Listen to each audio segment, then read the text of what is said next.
Hi అండి, అందరికీ నమస్తే. Welcome back to our channel. ఈరోజు వీడియోలో వినాయక చవితికి ఎవరైనా చాలా ఈజీగా తక్కువ టైంలో చేసుకోగలిగే రవ్వ ఉండ్రాల రెసిపీ చూపించబోతున్నాను.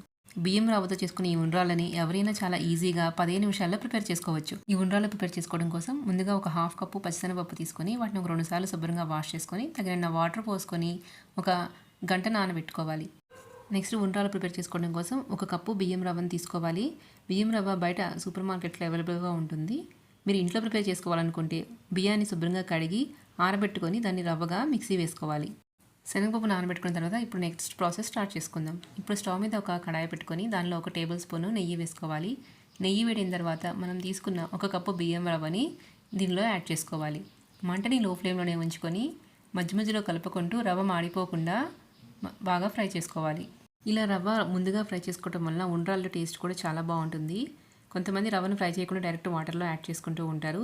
ఇలా ఒక 4 to 5 మినిట్స్ రవ్వని బాగా ఫ్రై చేసుకున్న తర్వాత ఇప్పుడు దీన్ని తీసుకుని వేరొక ప్లేట్లోకి ట్రాన్స్ఫర్ చేసుకోవాలి. ఇప్పుడు అదే ప్యాన్లో కొంచెం నెయ్యి వేసుకొని ఇప్పుడు దీనిలో ఒక 2 టేబుల్ స్పూన్ల పచ్చి కొబ్బరి యాడ్ చేసుకోవాలి. ఇక్కడ నేను పచ్చి కొబ్బరిని ఇలా తురుముకొని వేసుకుంటున్నాను. మీరు కావాలంటే సన్నని పీసెస్గా కట్ చేసుకొని వేసుకోవచ్చు.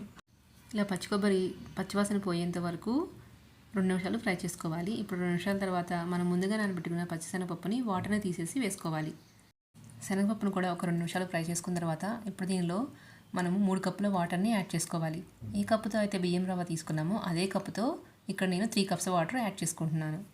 ఇప్పుడు దీనిలోని టేస్ట్కి సరిపడినంత సాల్ట్ కూడా యాడ్ చేసుకొని ఒకసారి మిక్స్ చేసుకోవాలి. ఇప్పుడు ఈ వాటర్ని బాగా బాయిల్ చేసుకోవాలి. దీని మీద మూత పెట్టుకొని మంటని మీడియం ఫ్లేమ్లో ఉంచుకొని వాటర్ని ఇలా బాగా మరిగించుకోవాలి. అలాగే మనకి పచ్చిశనగపప్పు కూడా బాగా ఉడికిపోవాలి. మనం పచ్చిశనగపప్పు ముందుగా నానబెట్టుకున్నాం కాబట్టి ఈజీగా ఉడికిపోతుంది. చూడండి, ఒకసారి పప్పు బయటకు తీసి ఉడికిందో లేదో చెక్ చేయండి. మనకి పర్ఫెక్ట్గా ఉడికిపోయింది. ఇప్పుడు మంటని లో ఫ్లేమ్లోకి టర్న్ చేసుకొని మనము ఫ్రై చేసి పెట్టుకున్న రవ్వని కొంచెం కొంచెంగా యాడ్ చేసుకోవాలి. ఇలా కలుపుకుంటూ యాడ్ చేసుకుంటే రవ్వ ఉండలు కట్టకుండా ఉంటుంది. ఒకసారి రవ్వ ఉండలు లేకుండా బాగా మిక్స్ చేసుకోవాలి. ఇలా రవ్వనంతా ఒకసారి బాగా ఉండలు లేకుండా కలుపుకున్న తర్వాత ఇప్పుడు మూత పెట్టుకొని ఒక 2-3 నిమిషాలు కుక్ చేసుకోవాలి. ఇలా ఉడికించుకున్న తర్వాత రవ్వంతా ఇలా దగ్గరికి అవుతుంది. ఈ టైంలోని 1 టీ స్పూన్ జీలకర్ర కూడా వేసుకొని ఒకసారి బాగా మిక్స్ చేసుకోవాలి. ఇక్కడ రవ్వ పర్ఫెక్ట్గా కుక్ అయిపోయింది. ఇప్పుడు స్టవ్ ఆఫ్ చేసుకొని మూత పెట్టుకొని ఒక 5 మినిట్స్ అలా పక్కన పెట్టుకోవాలి. మీకు వాటర్ మరీ సరిపోలేదు అనిపిస్తే కొంచెం హాట్ వాటర్ అయినా యాడ్ చేసుకోవచ్చు. ఇలా ఒక 5 మినిట్స్ తర్వాత మూత తీసి దీనిలో 1 టేబుల్ స్పూన్ నెయ్యి యాడ్ చేసుకోవాలి. ఒకసారి మిక్స్ చేసుకున్న తర్వాత ఇలా చేతికి కొంచెం నెయ్యి అప్లై చేసుకొని పిండిని ఇలా బాగా కలుపుకోవాలి. ఇప్పుడు ఇలా కొంచెం పిండిని తీసుకుని చిన్న బాల్ సైజ్ అంతా ఉండ్రాల్లాగా రెడీ చేసుకొని ఒక ప్లేట్లో తీసుకొని పక్కన పెట్టుకోవాలి. ఇలా రవ్వ మొత్తాన్ని మీకు కావాల్సిన సైజులో ఉండ్రాల్లాగా ప్రిపేర్ చేసుకొని పక్కన పెట్టుకోవాలి. చూసారు కదండి, మనం ఎంతో ఈజీగా 15 నిమిషాల్లో ఈ రవ్వ ఉండ్రాల్ని ప్రిపేర్ చేసుకోవచ్చు. మీరు ఫస్ట్ టైం చేసినా కానీ పర్ఫెక్ట్గా వస్తాయి.